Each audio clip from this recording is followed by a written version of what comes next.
The room smelled like old money and fresh lies.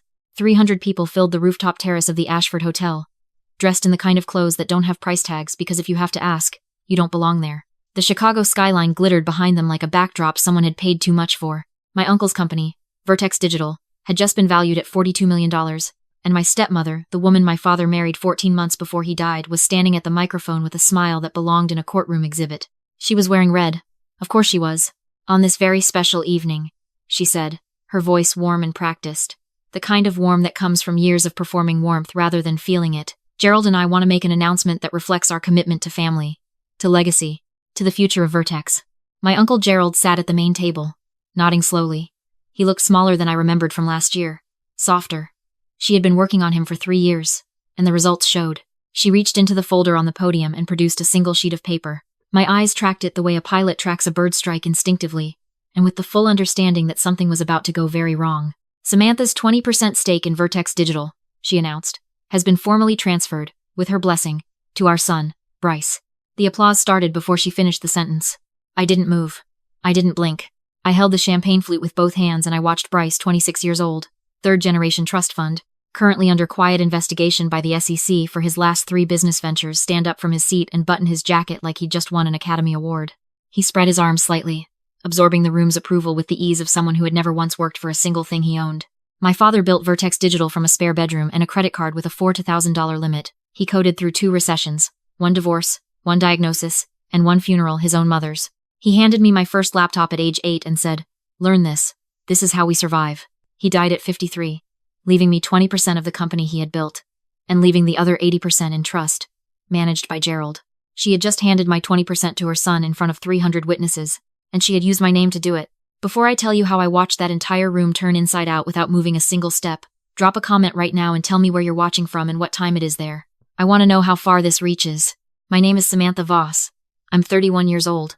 My official title is Senior Forensic Analyst at a federal cybersecurity contractor, whose name I'm not permitted to mention in public. What that means, in plain language, is that I spend my days dismantling the digital infrastructure of people who believe they are smarter than the systems built to catch them. I find the hidden files. I trace the buried transfers. I reconstruct the deleted evidence that people were certain was gone forever. My stepmother had decided to commit fraud in front of 300 people, and she had done it against a woman whose entire career is locating fraud that was committed in private. The math, as my father used to say, doesn't lie. I had known something was coming for 2 months. Not the specifics, not the venue, or the speech, or the red dress. But I had noticed small things, the kind of things that don't alarm civilians but set off every internal sensor I have trained over 8 years of federal work. A phone call Gerald took outside at Christmas when he never takes calls outside. A lawyer I didn't recognize leaving my stepmother's house on a Tuesday morning. A question Bryce asked me at Thanksgiving casual, almost offhand, about whether I ever thought about liquidating my position in Vertex. People who are planning to take something from you often can't resist asking whether you've thought about giving it away first. I had started building my counter 6 weeks ago, not a plan to stop them. I understood, even then, that stopping them early would only delay them. People like my stepmother don't abandon strategies, they adjust them. She would simply try again, in a different room, with different paperwork. The only way to end it permanently was to let it happen exactly the way she intended and then show her, and everyone watching, what she had actually done. I turned slightly to observe Bryce as he shook hands with the Vertex board members moving around him in a congratulatory current. He had his father's jawline, his biological father, a man I'd never met, and his mother's eyes, the kind of eyes that calculate before they smile. He looked comfortable, settled. He thought the hard part was over. He should have been sweating. A man who earns something shows relief when it arrives. A man who takes something shows satisfaction. Bryce was showing satisfaction, and the distinction was not lost on me. I set my champagne glass on a passing waiter's tray and moved toward the terrace railing, pulling my phone from my clutch. I wasn't making a call. I was confirming a timestamp. The documents I had filed that morning, the ones that mattered, the ones that my stepmother had no knowledge of and no way to locate in time, had a processing confirmation that I needed to verify was complete before the next 20 minutes unfolded. It was complete. I almost smiled. Instead, I put my phone away and waited. She found me in less than 4 minutes. I expected that. She was too controlled to let me stand alone for long. In her mind, I was a variable that needed to be managed before it became a problem, and the most efficient way to manage me was to neutralize me immediately. She appeared at my elbow with the same smile she'd worn at the microphone, slightly dialed down, recalibrated for a private conversation. "You're quiet," she said. "I'm thinking," I said. "Well." She touched her pearl earring, a tell I had catalogued months ago. "She does it when she's about to deliver something she's rehearsed." I hope you understand that this was the most practical solution. You're never in the office. You don't attend board meetings. The stake was dormant, Samantha. Bryce will actually do something with it. Like what? I asked. She blinked. She hadn't prepared for follow-up questions. She expected me to be hurt, not curious. He has ideas for the company. New directions. Gerald and I both believe. Did you use my signature? I asked. Still calm. Still looking at the skyline. We had your proxy documents from your father's estate filing. Legally, they were sufficient. She said it with the complete confidence of someone who had consulted a lawyer, who told her what she wanted to hear. Everything was done properly. That was when I understood the full shape of what she had done. She hadn't just transferred my shares. She had used outdated proxy documentation paperwork from my father's estate that predated my own restructuring of the stake to forge legal standing she didn't have. It wasn't just fraud. It was sloppy fraud. The kind that leaves fingerprints on every surface. I see, I said. Her shoulders dropped a fraction. Relief. She thought I was conceding. She thought the careful, quiet daughter of Gerald's dead brother was going to absorb this the way I had absorbed every other thing she had done since walking into our family's life by saying nothing and going back to work. This is better for everyone, she said. You have your career. You don't need the distraction. Bryce needs the foundation. Families share, Samantha. That's what your father would have wanted. My father would have wanted me to say nothing in the next 4 seconds and everything after that. So that is what I did. You're right, I said quietly. Let me go congratulate him. She exhaled. I watched the calculation behind her eyes reset to satisfied. She reached out and briefly touched my arm, the affectionate gesture of a woman who has just gotten exactly what she wanted, and then she turned back toward the room. I walked toward Bryce. He was standing near the bar with 2 Vertex board members, laughing at something one of them had said. He was performing ease. I recognized the performance because I had studied it in 17 different federal targets over the course of my career. The loosened shoulders, the wide laugh, the drink held loosely, not gripped. It was the physical language of someone who wants to be perceived as having nothing to prove, and therefore cannot stop proving it. Bryce, I said, stepping into the circle naturally enough that the board members shifted to include me without thinking about it. Congratulations. He looked at me with the brief, assessing glance of someone checking whether a situation is safe. He saw a composed woman in a navy dress who appeared to be extending goodwill, and he relaxed. Samantha, thank you for being gracious about this. Of course, I said. I tilted my head slightly. I do want to make sure the transfer documentation is clean before the night ends. Given your previous regulatory situations, I imagine your attorneys want everything airtight. The board members went still. Bryce's jaw tightened, just barely. My regulatory situations are resolved. The Callaway Holdings one. Yes, I agreed pleasantly. The Meridian Capital, one is still pending. Last I checked. Which is why I want to make sure tonight's paperwork is pristine. We wouldn't want anything that could complicate your position with the SEC's open inquiry. One of the board members, I recognized him. A man named Patterson, who had been with Vertex since my father's early days, turned to look at Bryce, with an expression that was no longer warm. Bryce set his drink on the bar. What exactly are you saying? I'm saying I want to see the transfer documents, I said. Right now, before this goes any further. I kept my voice even, collegial, as if I were suggesting we review a routine contract and not dismantling everything he thought he had secured. If the paperwork is clean, it'll take 5 minutes and we can all enjoy the rest of the evening. He stared at me for a moment. Then, because he had no real choice with 2 board members watching, he pulled out his phone and forwarded me the documents his mother's attorney had filed. I opened them. I reviewed them for exactly 45 seconds. Then I looked up. These used proxy documentation that expired 18 months ago, I said, loud enough now that the conversation radius had expanded. 2 more people had drifted close, the way people always do when they sense that a conversation has become interesting. My father's estate proxy lapsed when I filed my own operating agreement with the Illinois Secretary of State, which means my stepmother transferred shares using authorization that no longer existed. Patterson was now looking at Bryce the way he used to look at failing quarterly reports. That's a filing error, Bryce said. His voice had dropped half a register. It can be corrected. It can be investigated, I said. There's a difference. I reached into my clutch. Not for my phone this time. For the smaller item I had placed there that morning, a folded copy of a specific document. The one that made everything else irrelevant, regardless of how the proxy dispute resolved. I unfolded it and handed it to Patterson, because he was the one who mattered in this moment. He looked at it. His eyebrows rose. What is that? Bryce asked. That, I said, is the IP assignment agreement I filed with the U.S. Copyright Office 14 months ago, 2 weeks after my father died. It formally establishes that I am the original author and sole copyright holder of the core codebase underlying Vertex Digital's entire platform. Every product the company sells runs on architecture I wrote between 2017 and 2021. My name is on every commit. The timestamps are federal record. The terrace went quiet. Not the whole terrace, 300 people were still talking. The jazz quartet was still playing, but the 20 square feet around us went completely, weightlessly silent. The operating license, I continued, that permits Vertex Digital to commercially deploy that codebase, is a revocable license. It was granted by me to the company during my father's lifetime, and it contains a standard change of control clause, meaning that if my ownership stake is transferred without my written consent, the license becomes subject to renegotiation. Patterson looked up from the document. Renegotiation. Or revocation, I said. My attorney is flexible. Bryce grabbed the document from Patterson's hand. He read it. I watched his face move through several distinct phases, confusion, then comprehension, then the particular shade of gray that comes when a person realizes they have just accepted a trophy that turns out to be hollow. The 20% stake he had spent the last 3 months helping orchestrate was, without my cooperation, 20% of a company that could no longer legally operate its own products. You can't do this, he said. I filed it 14 months ago, I said. I've done it, my mother said. He stopped himself. Recalibrated. The board would never vote to. The board, Patterson said quietly, folding his hands, is going to need to consult legal counsel before this evening goes any further. My stepmother had materialized at the edge of the circle. I don't know when she arrived.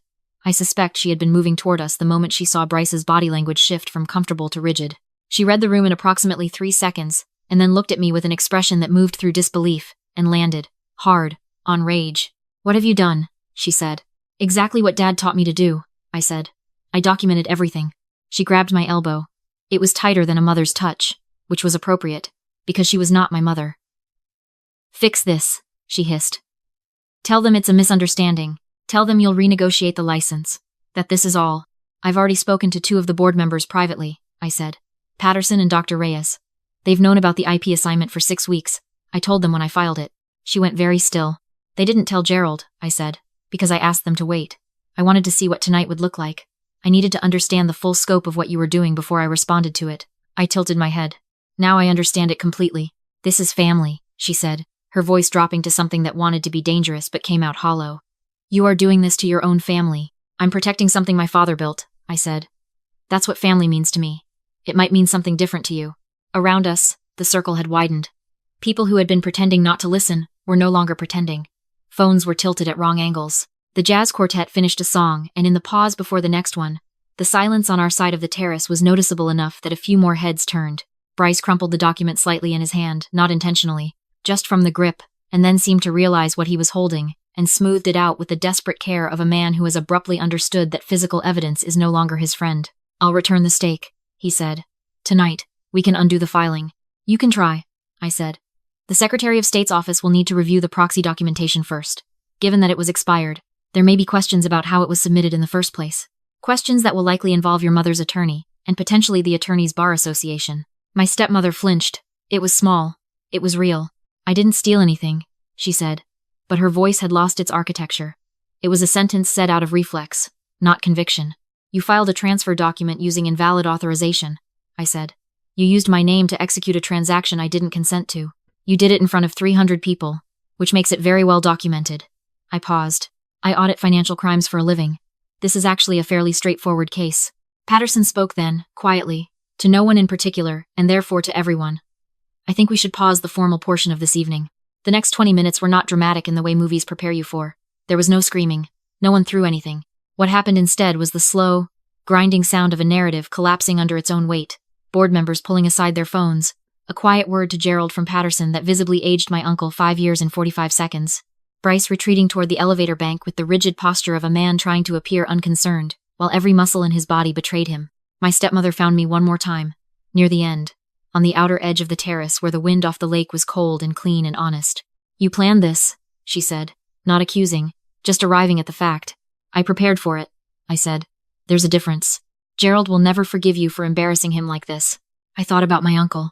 The way he had looked at her across the room all evening, the particular helpless devotion of a person who has been slowly convinced that the world makes more sense with someone else's hand on the wheel. She had been working on him for 3 years.